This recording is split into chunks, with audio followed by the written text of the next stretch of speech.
The espresso machine hissed behind Kendra Holloway as she froze mid-motion. Her hand gripped a ceramic mug so tight her knuckles went pale. The smell of fresh coffee filled the warm Brooklyn cafe, mixing with the scent of the cinnamon rolls she had pulled from the oven 20 minutes ago. Edison bulbs cast golden light across exposed brick walls. Soft jazz played from the speakers. Everything was perfect. Everything was normal. Until he walked in.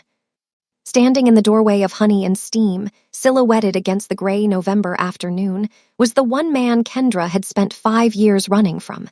Siwoo Dong, Korean Mafia boss, the most dangerous man she had ever known, the father of her son. And he was staring directly at the little boy sitting at the corner table. Kendra stopped breathing. Micah sat by the window at his favorite spot, the small wooden table with the wobbly leg she kept forgetting to fix. He was eating orange slices, his little fingers sticky with juice. He was humming a song from his favorite cartoon. He was completely unaware that his entire world was about to collapse. Siwoo stepped forward. His Italian leather shoes clicked against the hardwood floor. Behind him, 2 men in dark suits flanked the entrance, their faces blank and threatening. Bodyguards. Of course he traveled with bodyguards. He was the head of one of the most powerful crime families on the West Coast. The years had been kind to him.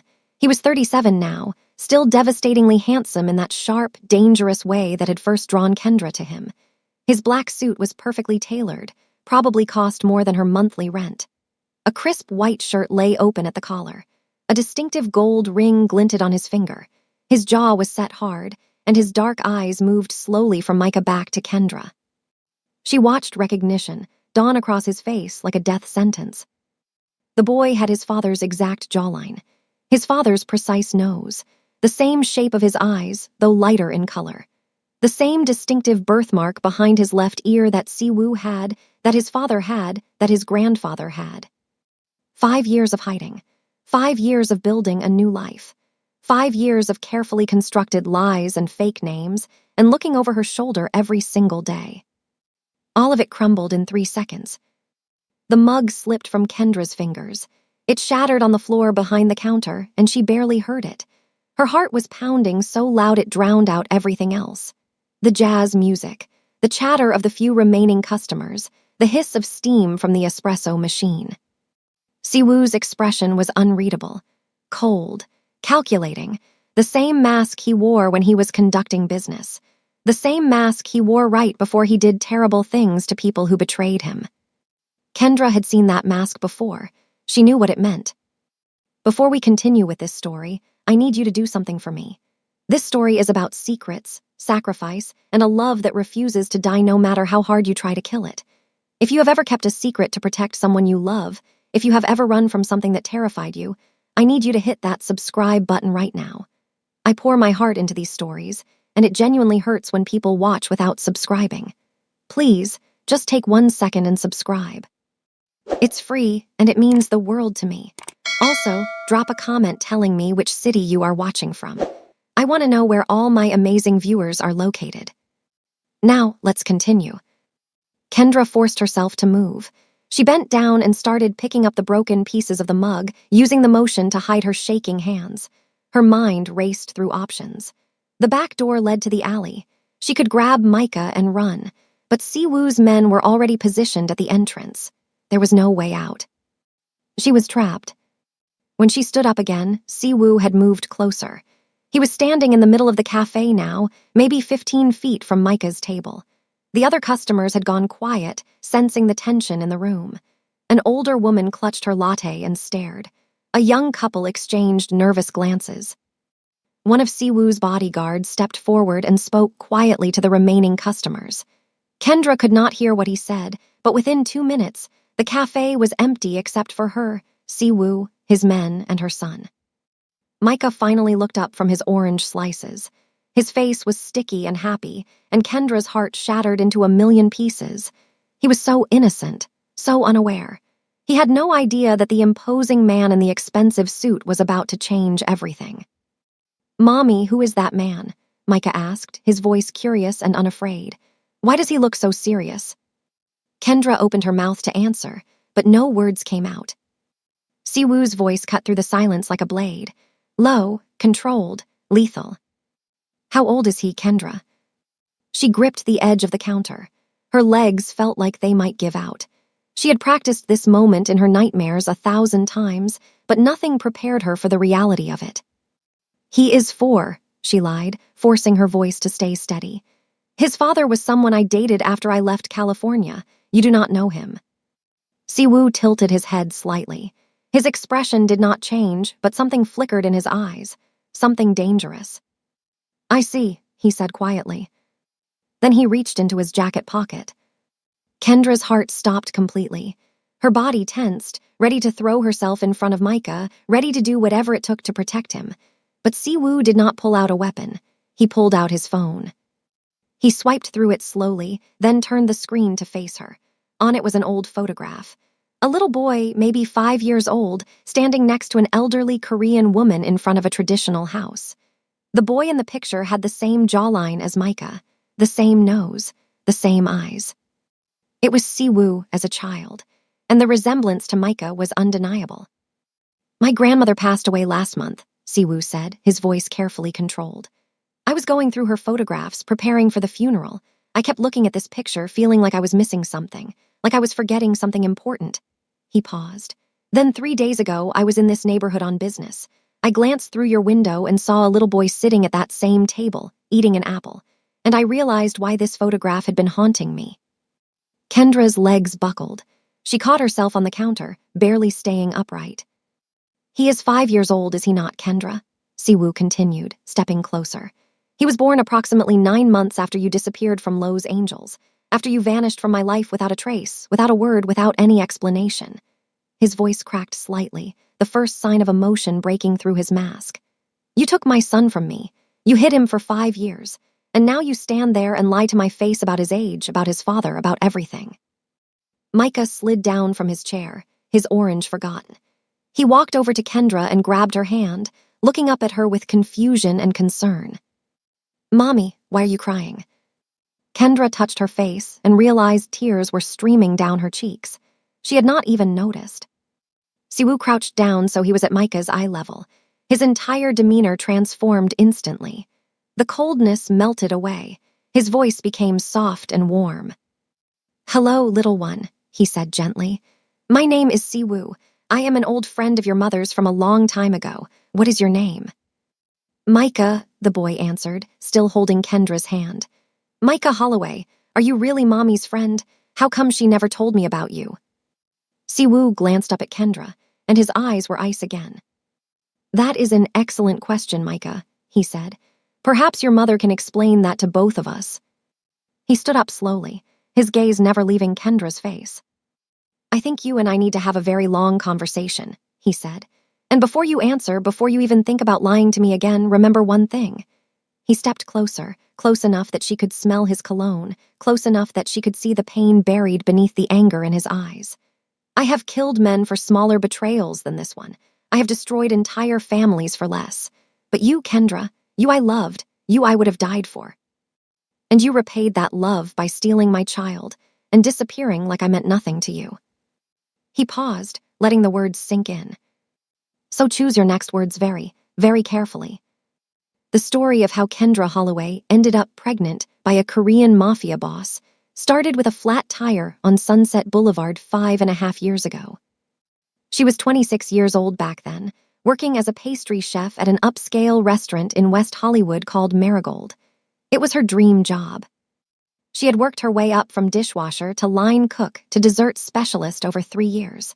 Her cream brulee had been featured in Lowe's Angels magazine.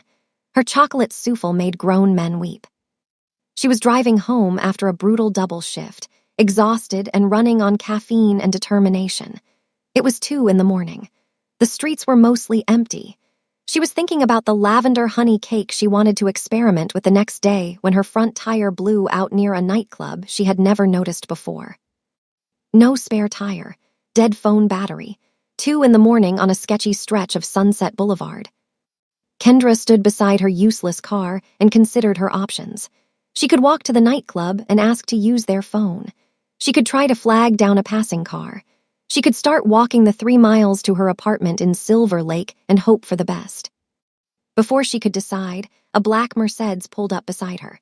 The window rolled down smoothly, and Kendra saw Siwoo Dong for the first time. He was 32 years old, impeccably dressed in a dark suit, handsome in a way that made her immediately nervous. He had sharp cheekbones and dark eyes and the kind of presence that made the air feel heavier. "Car trouble?" he asked. His voice was calm and polite, not threatening at all.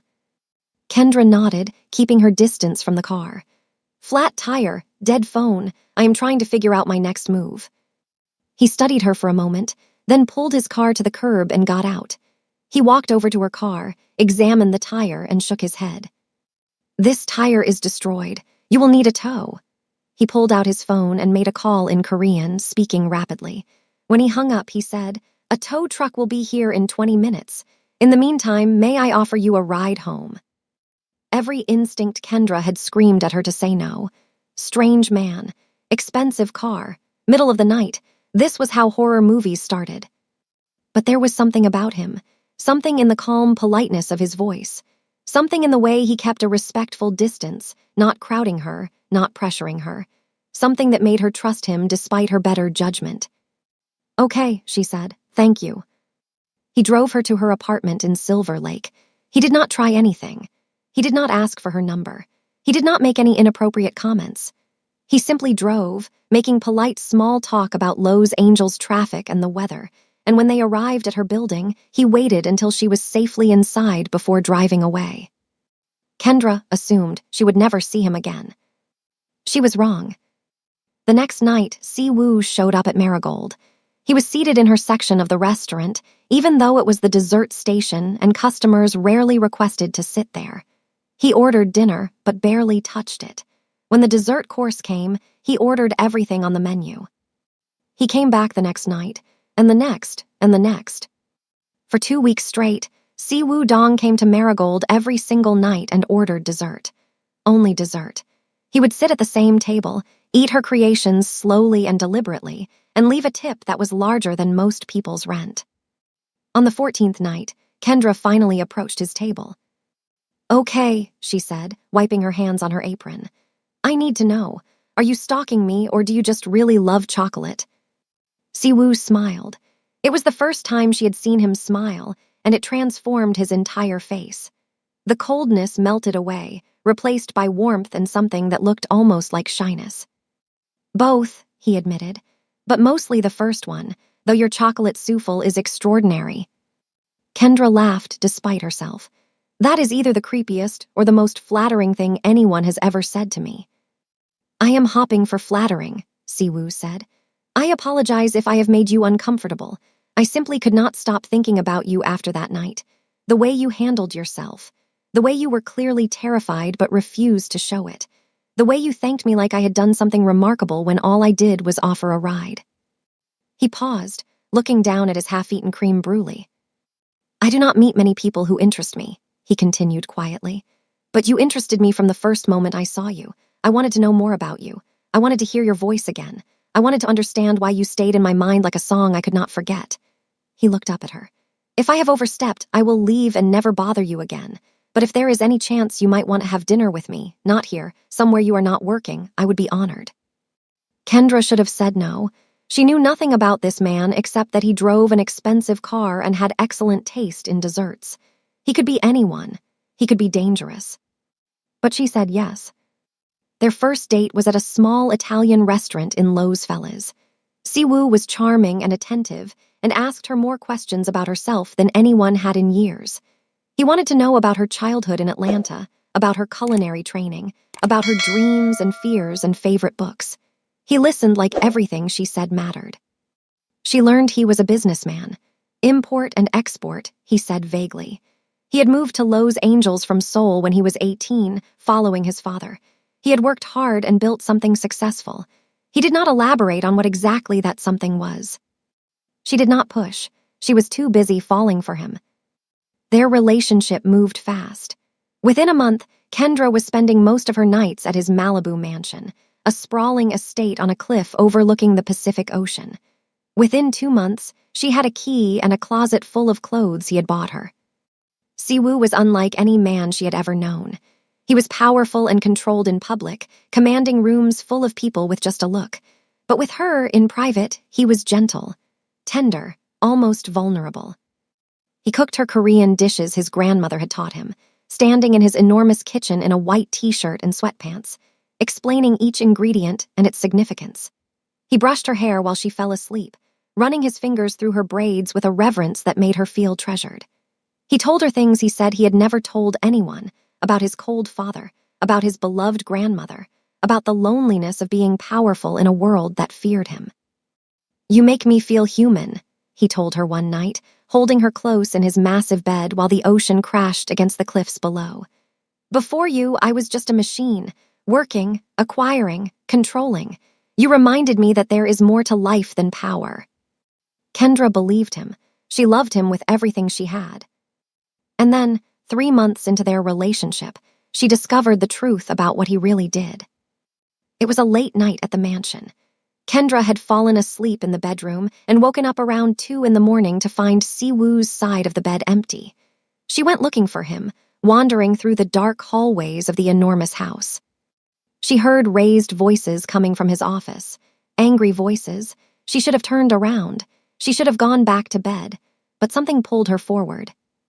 She pushed open the wrong door at the worst possible moment. Siwoo was standing in the center of the room, a gun in his hand. At his feet, a man knelt on the marble floor, bleeding from a wound on his head. 2 of Siwoo's guards stood nearby, watching impassively. Blood was pooling on the white marble, so much blood. Kendra gasped. Everyone turned to look at her. For one terrible moment, Siwoo's face was completely blank. He looked at her like she was a stranger, like she was a problem to be solved. Then the mask cracked, and she saw horror in his eyes, horror that she had seen this, horror that she now knew what he was. The guards moved toward her, but Siwoo held up his hand. "Leave us," he said quietly. The guards dragged the bleeding man out of the room. Kendra stood frozen in the doorway, unable to move, unable to speak, unable to process what she had just witnessed. Siwoo set the gun down on his desk and walked toward her slowly, like she was a frightened animal he did not want to spook. "Kendra," he said softly, "I can explain." "You were going to kill him," she whispered. "Yes." "You have killed people before." A pause. "Yes." "Who are you? What are you?" Siwoo stopped a few feet away from her. His face was pained. "I am the head of the Dong family," he said quietly. "We control most of the organized crime operations on the West Coast, gambling, money laundering, protection. Other things I will not burden you with." He paused. "I am what most people would call a mafia boss, Kendra. I have done terrible things. I have ordered terrible things. I have built an empire on fear and violence and blood." Kendra's legs gave out. She slid down the doorframe until she was sitting on the floor. "I understand if you want to leave," Siwoo continued, his voice breaking slightly. "I understand if you hate me now. I understand if everything we had is destroyed." He crouched down in front of her. "But I need you to know that I never lied to you about the important things. I love you, Kendra. I have never loved anyone before you. I will never love anyone after you. And I would burn the entire world down to keep you safe." Kendra looked at him. At this man she thought she knew. At this stranger with blood on his shoes. She should have left. She should have run screaming into the night and never looked back. Instead, she stayed. For 2 more months, she stayed, because despite everything, she loved him. Because when they were alone together, he was still gentle. He was still the man who cooked her Korean food and brushed her hair and held her like she was precious. The violence existed in a separate world, one she tried not to think about. She told herself it was not her business. She told herself people were complicated. She told herself love was enough. Then she discovered she was pregnant. And everything changed. Kendra found out about the pregnancy on a Tuesday morning. She took 3 tests just to be sure, all positive. She sat on the bathroom floor of Siwoo's mansion and stared at those 2 pink lines and felt the entire world tilt beneath her. A baby. She was going to have a baby with a mafia boss, with a man who killed people. What kind of life would that child have? What kind of danger would they always be in? She knew she needed to tell Siwoo. She knew he would probably be happy. He had mentioned wanting children someday, mentioned wanting to build something that lasted beyond his criminal empire. He would protect her and the baby with everything he had. But something held her back, something she could not name. She decided to wait a few days, to process, to figure out how she felt before she told him. That night, everything fell apart. Siwoo was hosting a meeting at the mansion. Important people from his organization, men Kendra usually avoided. She was supposed to stay in the bedroom wing, away from the business. But she got thirsty.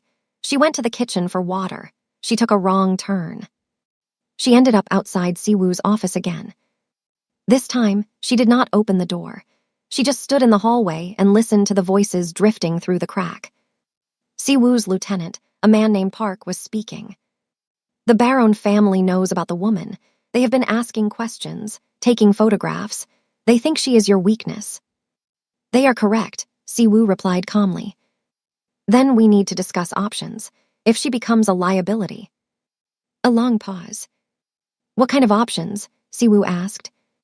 We could relocate her, give her a new identity somewhere far away, or we could handle it more permanently, make sure she can never be used against you.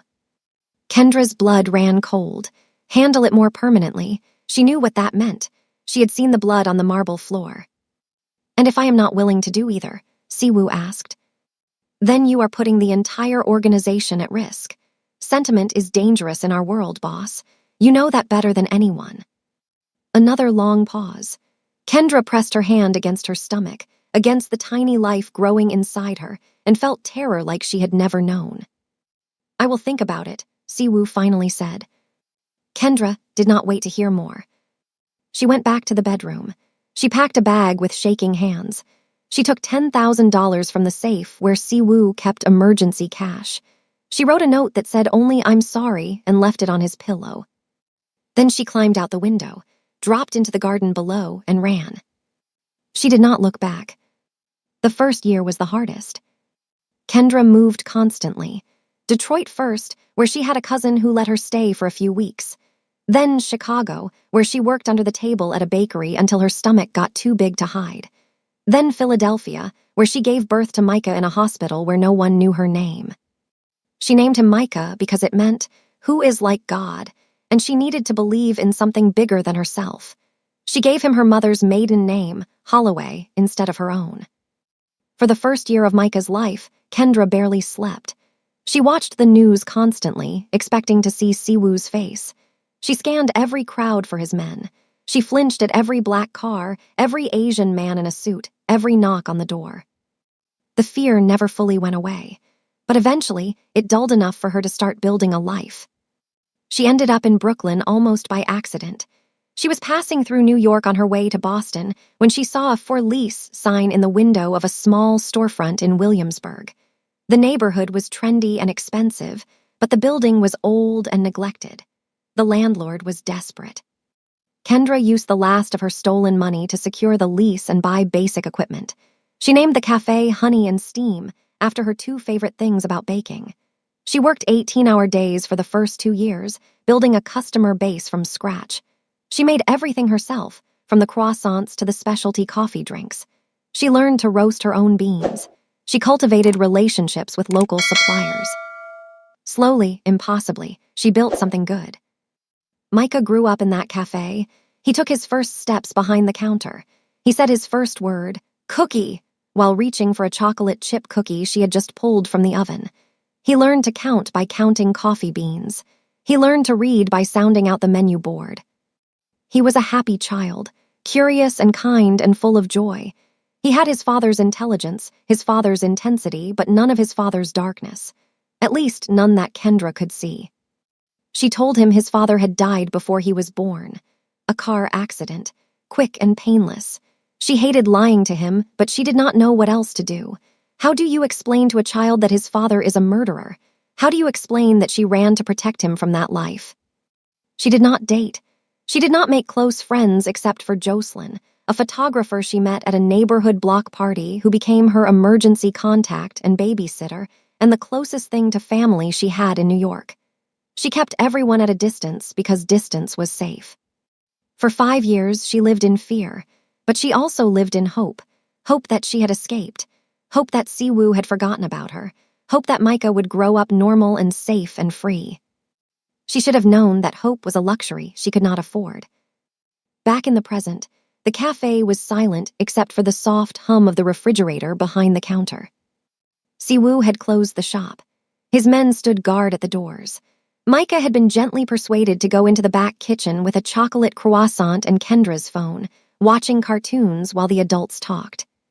Kendra and Siwoo sat across from each other at the wobbly table by the window, the same table where Micah had been eating orange slices when his father walked in. Kendra told him everything. She told him about overhearing the conversation between him and Park, about believing she was a liability that needed to be handled, about the terror of those first months alone and pregnant, about Detroit and Chicago and Philadelphia, about building a new life brick by brick in Brooklyn. Siwoo listened without interrupting. His face was a mask, revealing nothing. When she finished, he was silent for a long moment. "The conversation you overheard," he finally said, "was about a different woman." Kendra blinked. "What?" "One of my men, Lieutenant Cho, had been having an affair with a woman who turned out to be an FBI informant. She was gathering evidence to bring down the organization. Park was discussing how to handle that situation." Siwoo paused. "She was the liability we were discussing, not you, never you." The floor tilted beneath Kendra. "I would have died before I let anyone harm you," Siwoo continued, his voice rough with emotion. "I spent 2 years looking for you after you disappeared. I hired private investigators on 3 continents. I could not eat. I could not sleep. I drove everyone around me insane with my obsession." He looked down at his hands. "And then I forced myself to accept that you did not want to be found, that you had chosen to leave me, that whatever we had was not enough for you." He looked up, and Kendra saw pain in his eyes. Real, raw pain. "I never imagined this, that you left because you thought I would kill you, that you spent 5 years hiding our child from me because of a misunderstanding." Kendra felt tears streaming down her face again. 5 years of running, 5 years of fear, 5 years of denying Micah a father. All because she misunderstood one conversation. "I am so sorry," she whispered. Siwoo's expression hardened. "Sorry does not give me back his first words. Sorry does not give me back his first steps. Sorry does not give me back 5 years of birthdays and Christmases and ordinary Tuesday mornings." He stood up abruptly, packing to the window and looking out at the gray Brooklyn street. "You made a choice based on fear and assumptions. You never asked me. You never gave me a chance to explain. You just ran." He turned back to face her. "Do you have any idea what that did to me? I loved you more than I have ever loved anything in my entire life, and you vanished like I was nothing." "You are a killer," Kendra said quietly. "I watched you point a gun at a man's head. What was I supposed to think?" "You were supposed to trust me." Siwoo's voice rose for the first time. "You were supposed to know that I would never hurt you.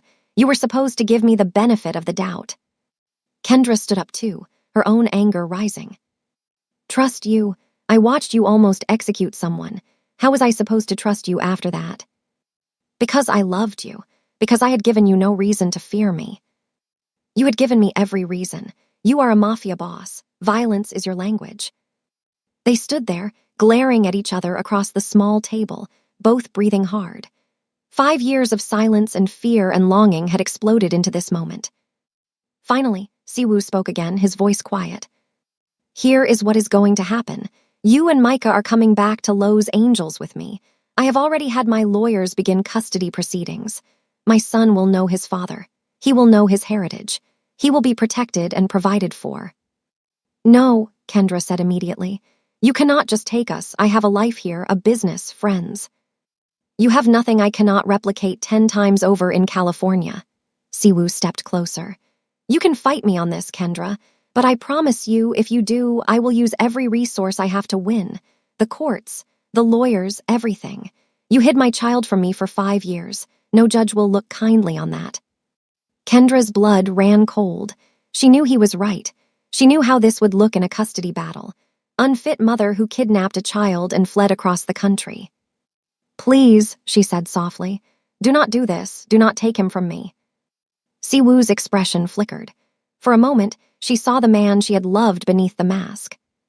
"I am not trying to take him from you," he said quietly. "I am trying to give him a father, I am trying to be part of his life. You can fight me or you can work with me. But either way, I am not leaving New York without my son. Kendra did not sleep that night. After Siwoo left, promising to return in 48 hours for her decision, she did what she always did when she was scared. She tried to run. She packed 2 suitcases, emptied the cash from her safe, bundled Micah into his warmest coat, and headed for the door. She did not make it 3 blocks. A black SUV pulled up beside her on Bedford Avenue. One of Siwoo's men rolled down the window. He was polite, almost apologetic. "Mr. Dong asked me to remind you that running will only make things worse," he said. "Please go home. Get some rest. He is not your enemy, Ms. Holloway." Kendra went home. The next morning, she called a lawyer, a family law specialist in Manhattan with excellent reviews. The lawyer listened to her story and gave her a blunt assessment. "You hid a child from his father for 5 years," the lawyer said. "In family court, that matters. It suggests you are willing to put your own wishes above the child's best interests. Combined with Mr. Dong's resources, I am sorry, but your chances of winning a custody battle are very slim." Kendra hung up feeling sick. She called her sister Denise in Atlanta. Denise, ever practical, told her to stop running and face the situation head-on. Micah deserved to know his father. Running would only make everything worse. She called Jocelyn. Jocelyn, ever protective, suggested calling the FBI and reporting Siwoo for his crimes. Kendra did neither of those things. Instead, she made a decision. She found the business card Siwoo had left behind, an address in Manhattan, a penthouse suite at a luxury hotel near Central Park. She arranged for Jocelyn to watch Micah for the afternoon. Then she took the subway into the city. The hotel was ridiculous, all marble and gold and crystal chandeliers. Kendra felt underdressed in her jeans and sweater, but she squared her shoulders and walked past the security like she belonged there. She took the elevator to the top floor.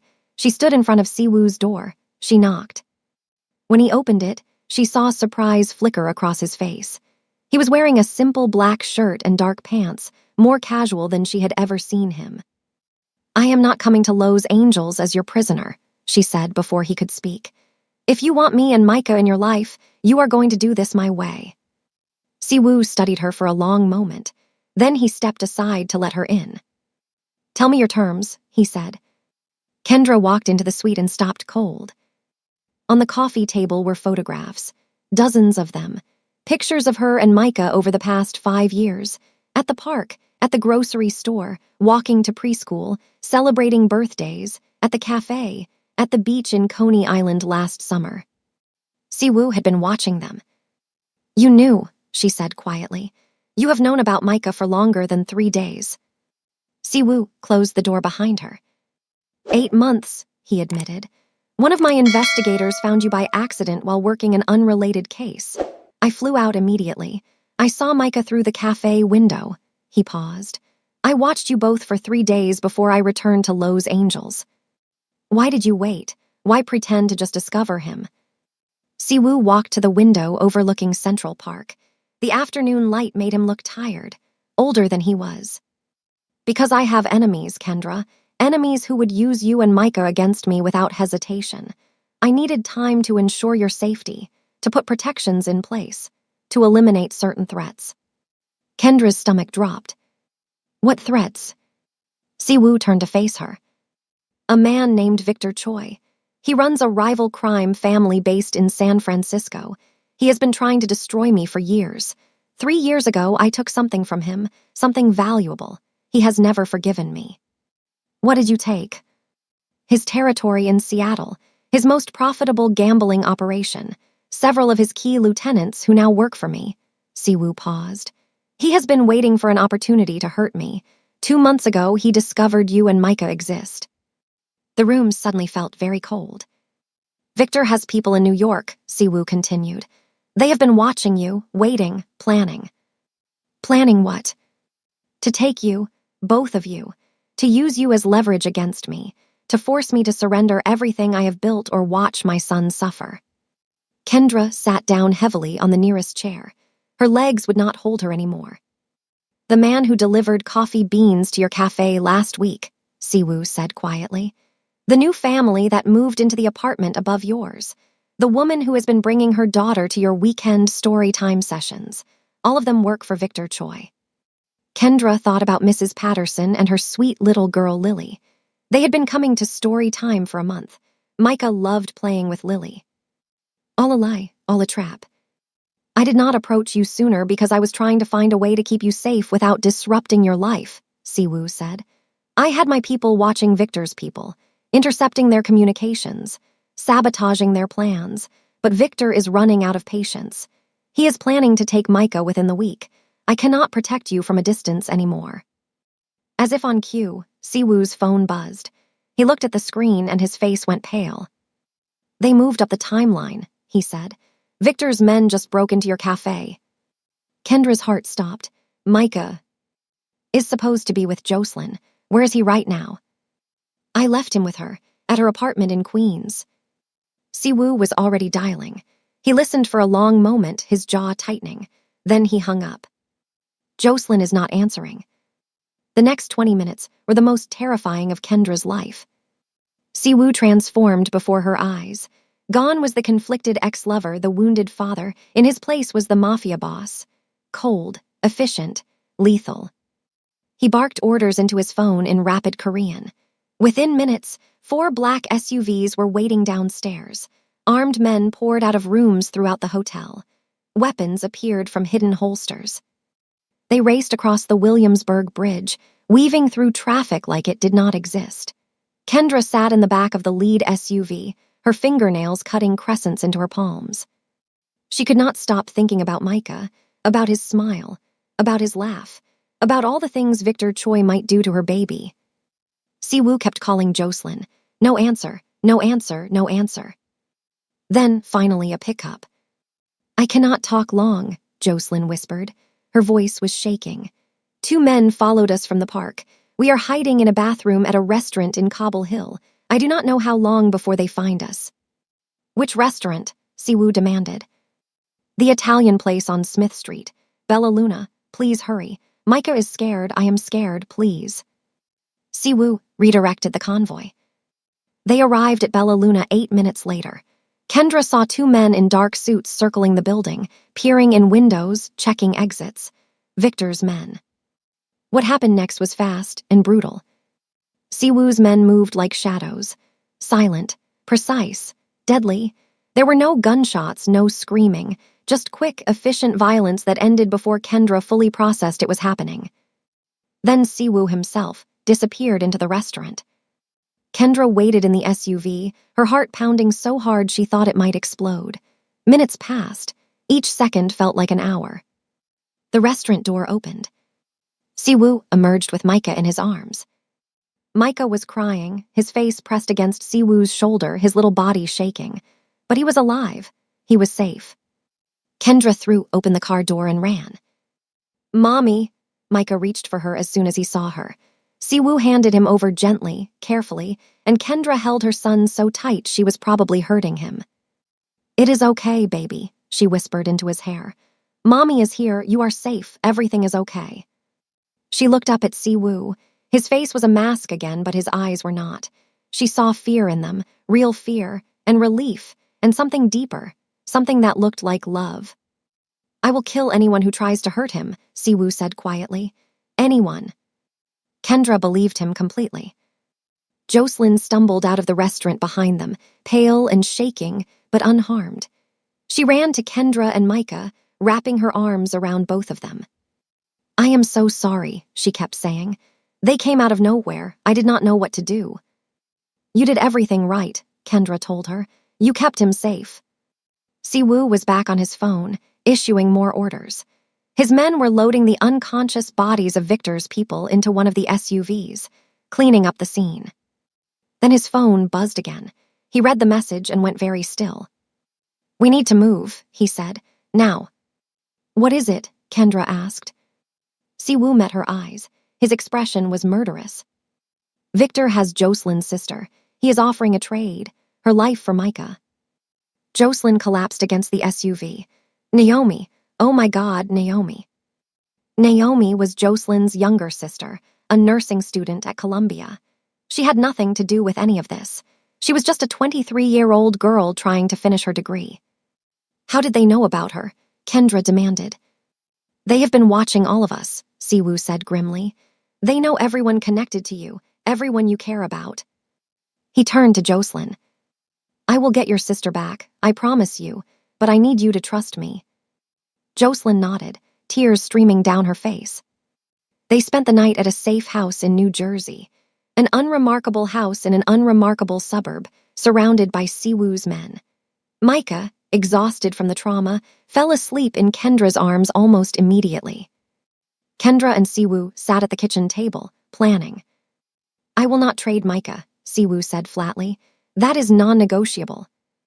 I would never let you, Kendra replied. But we cannot leave Naomi to die either. We will not. Siwoo pulled out his phone and made a series of calls. When he finished, he explained the situation. For 8 months, while he was monitoring Victor's surveillance of Kendra and Micah, he was also building a case. Financial records showing Victor's illegal activities, witness testimonies from former associates, recorded conversations that would put Victor away for life. I was planning to use this as insurance, Siwoo said. A guarantee that Victor would never touch you or Micah, but if he wants a confrontation, I will give him one. The meeting was set for the following night, an abandoned warehouse in Newark. Victor would bring Naomi, Siwoo would come alone. Except he would not really be alone. The next night, Kendra watched from a surveillance van as Siwoo walked into the warehouse. He was wearing a wire. His men were positioned throughout the building, hidden but ready. Inside, Victor Choi waited with 6 of his men and Naomi, bound to a chair. Victor was a thin man in his 50s, elegant in a way that belied his cruelty. He smiled when he saw Siwoo. Where is the boy? Safe, far from here. Siwoo stopped 10 feet away. Let the girl go, Victor. She has nothing to do with this. She has everything to do with this. She is leverage. Surely you understand leverage. I understand that you are making a mistake. Siwoo reached into his jacket. Victor's men raised their weapons, but Siwoo only pulled out a phone. I have copies of this information in the hands of federal prosecutors in Los Angeles, San Francisco, and New York, Siwoo said calmly. I have copies with journalists at major publications. Everything, your finances, your operations, your murders, all documented, all admissible. Victor's smile faltered. If Naomi is not released unharmed in the next 60 seconds, all of it goes public. Your organization will be destroyed. You will spend the rest of your life in a federal prison.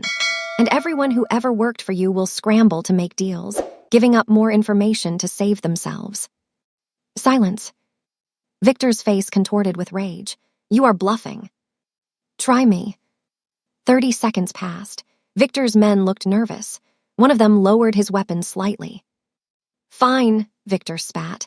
He nodded to one of his men who cut Naomi's bonds.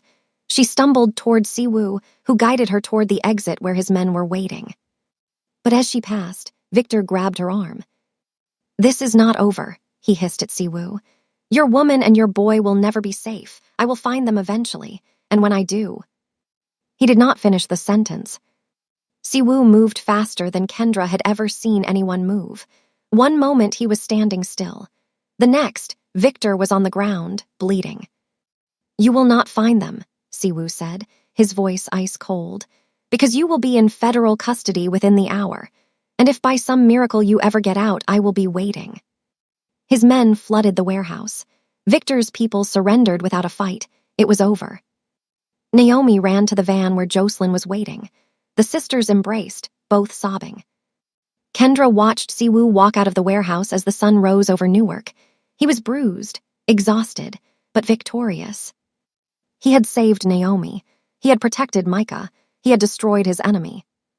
He had done terrible things to do it, but he had done them for her, for their son. Kendra got out of the van and walked toward him. Come home with me, Siwoo said quietly. To Los Angeles, not as prisoners, as family. Let me spend the rest of my life making up for the years I lost. Let me be Micah's father. Let me try to be the man you once loved. Kendra looked at him. At this dangerous, powerful, terrifying man who had just moved heaven and earth to protect her child. Her son's father. The man she had never stopped loving, no matter how hard she tried. She did not answer, not yet, but she took his hand. It was a start. 3 months later, Los Angeles, California.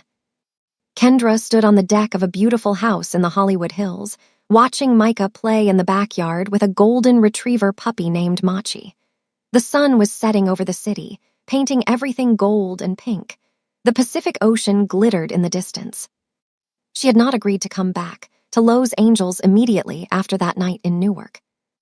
First, she made Siwoo prove himself. He flew to Brooklyn every weekend for 2 months. He sat in her tiny cafe and ate pastries and watched Micah with wonder in his eyes. He learned how to braid Micah's hair, badly at first, then better with practice. He read bedtime stories in both English and Korean. He did not pressure Kendra for anything. He did not demand. He did not threaten. He just showed up, again and again. Slowly, Kendra's walls came down. She remembered why she had fallen in love with him in the first place. The gentleness beneath the danger. The way he looked at her like she was the most precious thing in the world. The way he made her feel safe even when everything around them was chaos. She watched him with Micah, the patience, the tenderness. The way his whole face softened when Micah laughed. Siwoo was not a good man, but he was a good father, and that mattered. On the last weekend, before she finally agreed to move, Siwoo took her to dinner at a rooftop restaurant overlooking Manhattan, the same neighborhood where they had confronted each other just weeks before. At the end of the meal, he got down on one knee. "I know I have no right to ask you this," he said. "I know I come with danger and complications and a past stained with things I cannot undo, but I love you, Kendra. I have loved you for 7 years. I never stopped loving you, not for a single day. I will love you until they put me in the ground." He pulled out a ring, simple, elegant, a single diamond that caught the light. "Will you let me spend the rest of my life proving it?"